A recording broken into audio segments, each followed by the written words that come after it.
We all throw off emotional signals. You got to learn to pick those up. Picking up those emotional signals so you don't go tromping on with heavy, wordy boots, right? When you should have backed off. This is not the time. And that wasn't necessarily from what you saw nor what you heard, but it's got to be from what you feel, what strikes you from these emotional signals. So develop that ability, if you can, to pick up those emotional signals so you don't blow off the top, right, when it isn't time, and you don't use caustic language when it is not called for. Part of it's what you see, part of it's what you hear, but a big part of it's how you feel. Emotional intensity. Here's now is what makes language powerful. I can put it in one easy sentence. What's powerful is words loaded with emotion. That's what's powerful. Words are words, yes, and words are powerful too, but not near the power of words loaded with human emotion. The full range of human emotion. Intent, hate, love, anger, contempt, caring, compassion, all that stuff, the full range of the spectrum of human emotion that's available, that all of us have got. I'm telling you, that's what makes language powerful to accomplish the task. Turn on the lights, move somebody to action, correct the problem, find a solution. Words loaded with emotion. Now, the full range of emotion. In fact, it gets a little complicated. Sometimes you got to put love and hate in the same sentence. And not only feel it, but say it. How often don't you have to say to your children, I love you, but I hate what's going on? Boy, it's important for kids to know what you love and what you hate. Sometimes it's useful to put it in the same sentence. I love you, but I hate where you're going. I love you, but I hate who you're around. I hate what's happening. That's so important.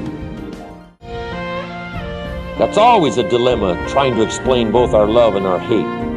But you got to learn to do it. You got to try it. You got to express it, not let it go. Now, here's what's important about intensity. That changes the power of the word. See, a word might be like a little straight pin. A little straight pin. You know, guy buys a shirt. It's got all these little pins in it. You know, you got to take out these little pins. And if I had one of those little straight pins and I threw it at you and hit you in the face or the hand, you'd feel it. That means I got you with my words. But what if I took that little straight pin and wired it to the end of an iron bar? See, I could drive that pin through your heart. The iron bar, the pin is the word, but the iron bar is the emotions.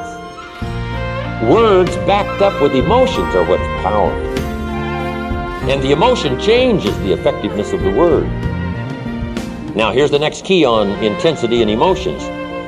The emotions must be well measured. That's what makes a good play. That's what makes a good performance in a movie.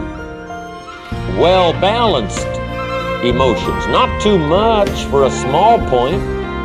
That would look silly. Parents, we all have to be taught this. You don't need an atomic explosion for a small point. Kids sometimes have a valid argument. Making it too big a deal. Small deal, making it a big deal. See, emotion usually does that. Blows a little deal into a big deal. We've all got to learn not to make a big deal out of a little deal. So you don't need an atomic explosion for a small point.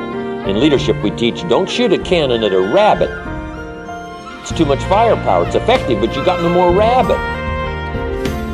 So, one of my speaker friends said to me, should have been there the other day, Jim, I blew them all away. I said, oh no, where are they now? You blew them all away? Come on, we don't need to blow them all away. Just enough firepower to be effective. Now, here's the other part, not too little. If it's a major point and you don't have much emotion, I'm telling you now, it loses its effectiveness. You don't look that good. Measured emotions, plenty for the point, not too much for the point. This is all skills we can all learn and we can all develop. How much firepower to put to the language. But here's what's effective. Well-chosen words mixed with measured emotions.